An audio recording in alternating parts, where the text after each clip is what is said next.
অসুস্থ হয়ে হাসপাতালে ভর্তি হয়েছেন বলিউড বাদশা শাহরুখ খান। আইপিএলে নিজের দল কলকাতা নাইট রাইডার্সের প্রথম কোয়ালিফাই ম্যাচ দেখতে আহমেদাবাদ যান তিনি। ম্যাচ শেষে হিট স্ট্রোকে আক্রান্ত হন। এরপরেই দ্রুত তাকে শহরের কেডি হাসপাতালে নিয়ে যাওয়া হয়।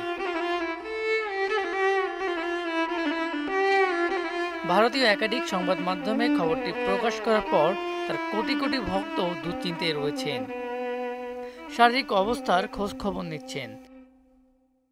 জানা গেছে, ডিহাইড্রেশনের কারণে অসুস্থ হয়ে পড়েন কিং খান। প্রাথমিক চিকিৎসার পর বলিউড বাদশা এখনও হাসপাতালে ভর্তি রয়েছেন।